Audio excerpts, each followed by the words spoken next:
Due donne, madre e figlia, Barbara Intrieri e Rosellina Intrieri, di 45 e 26 anni, sono state uccise ieri a colpi di fucile mentre si trovavano nella loro abitazione a San Lorenzo del Vallo. Un altro figlio della donna è rimasto ferito in modo grave.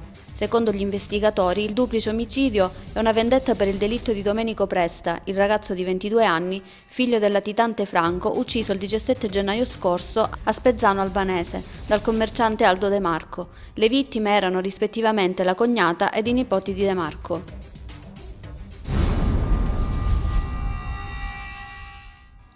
Una donna di nazionalità romena, Andrea Marcella Iordache, di 20 anni, casalinga, è stata uccisa con 9 coltellate a strongoli Marina dall'ex convivente Florin Bjuslic, di 24 anni, che è stato arrestato dai carabinieri. L'omicidio è stato compiuto nel corso dell'ennesimo litigio tra la vittima e l'ex convivente.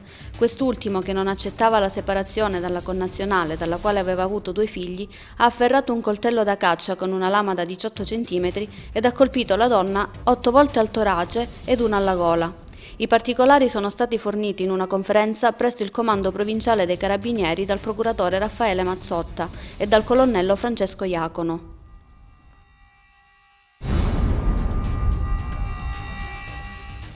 Beni per un valore di 5 milioni di euro sono stati sequestrati dalla Guardia di Finanza ad un presunto affiliato alla cosca Mancuso dell''Ndrangheta, Nunzio Cilurzo. Il sequestro è stato disposto su proposta del procuratore della Repubblica di Vibo Valentia, Mario Spagnuolo.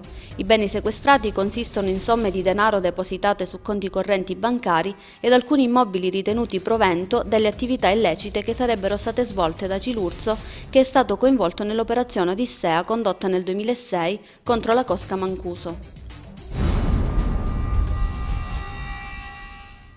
È stato identificato e sarà denunciato in stato di libertà per lesioni l'uomo di 40 anni di etnia rom che ieri sera nel pronto soccorso dell'ospedale di Cosenza ha aggredito uno dei medici in servizio.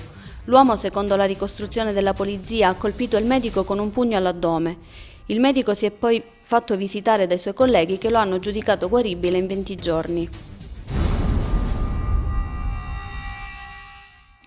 Dal 1° marzo i cittadini della provincia di Catanzaro dovranno pagare anche i farmaci prescrivibili per poi fare richiesta di rimborso all'azienda sanitaria. Federfarma infatti ha confermato dall'inizio del mese il passaggio all'assistenza in diretta in tutto il territorio provinciale. L'associazione dei titolari di farmacia ricorda che i mancati pagamenti agli associati, fermi a luglio 2010, rendono impossibile il rifornimento dei medicinali. A nulla è valsa la clamorosa chiusura delle farmacie lo scorso 8 febbraio. E Vincenzo Fulvio Attisani del Partito Repubblicano, il nuovo assessore della giunta provinciale nominato dalla presidente Wanda Ferro. A rivendicare il posto rimasto vacante dopo le dimissioni di Natale Giaimo, esponente della Fiamma, erano anche la Fiamma e la Destra. Alla fine, secondo un copione consolidato tra i due litiganti, a godere è stato il Partito Repubblicano. Per Attisani si tratta di un ritorno al Palazzo di Vetro, visto che aveva già lavorato con l'allora amministrazione provinciale guidata da Michele Traversa. È stato firmato ieri a Roma l'accordo di programma quadro per la definizione degli interventi di messa in sicurezza e bonifica delle aree nel sito di interesse nazionale di Crotone, Cassano e Cerchiara. Una firma questa che farà arrivare a Crotone 20 milioni di euro, di cui 10 già messi a disposizione dal Ministero ed altrettanti che metterà la Regione. All'incontro erano presenti il governatore Giuseppe Scopelliti, la vicepresidente della regione Antonella Stasi, l'assessore regionale all'ambiente Francesco Pugliano, il presidente della provincia di Crotone Stanislao Zurlo e il sindaco di Crotone Peppino Vallone. È stato inaugurato ieri all'Unical il primo percorso per non vedenti e ipovedenti attivato da un ateneo italiano.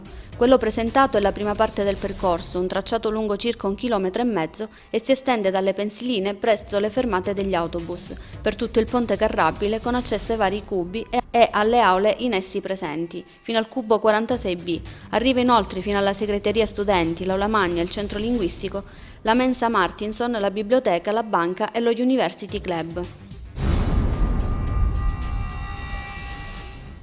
Proposte e iniziative in vista dell'imminente rimodulazione della legge regionale sul commercio e le attività in programma da realizzare per creare occupazione e sviluppo.